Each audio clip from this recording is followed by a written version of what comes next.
Hi everyone. My discussion question is gonna come out of the book about behaviorism from B.F. Skinner. It's the question comes out of chapter 11, the self and others. And then the section that I'm going to be talking about in that chapter is knowing oneself. So the chapter kind of reviews over, or that piece of the chapter begins to review over the way someone reacts to a situation and doesn't realize how they're reacting at that time. So in that section, it continues to kind of talk about how it is important for the individual to recognize how they're responding in the event when the event occurs.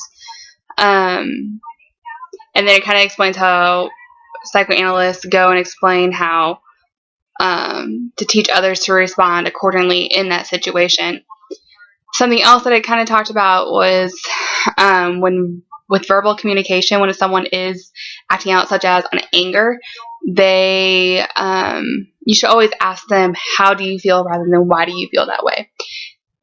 The chapter kind of just explains how if you ask how, you'll get more of a better reasoning as to why. I feel in this situation, I kind of took it as how people may react when someone's angry, and they can say, well, the reason why I'm angry is because of this event happened, and this is why I feel, or this is how the situation made me angry. Rather, when asked, why do you feel this way, the book stated that they may come back with saying, I don't know why I feel this way, it just happens that I feel this way. So the difference between those two, I felt like, were just kind of important questions, or two important statements, because one kind of says the how is based on the environment, and the other one is kind of the emotional piece, where I feel like a lot of people at times can use it as, well, I just felt this way because I was just mad, which doesn't really give you an explanation. So, and I just felt like that's kind of something important to kind of take into consideration, and that how in our field it is important to recognize the two rather than the environment and the emotional piece. So then it also kind of explained how for a person to be able to recognize why they're feeling a certain way is important, because it helps them to understand maybe why other people are feeling the way they do in situations. So, like I said, being able to ask the question, how do you feel, is able to help an individual understand why they might be feeling that way.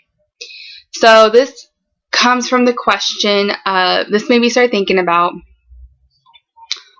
comes off, or the question that I have, do you feel that, what is your opinion? Do you feel that whenever someone is upset, angry, scared, do you feel like it's better to ask, how do you feel? Or do you think it's better to ask the why?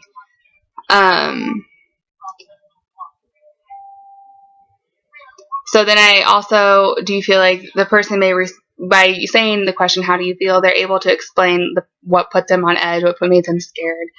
That's based on the environment, kind of like I said earlier.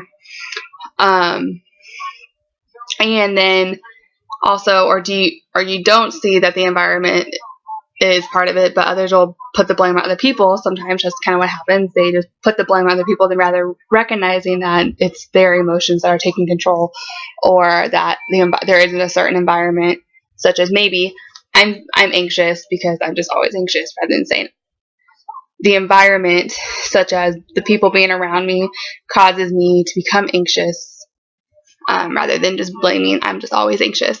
So do you feel like between the questions why or why not, it's better to ask the how versus the why? So what's your opinion on that?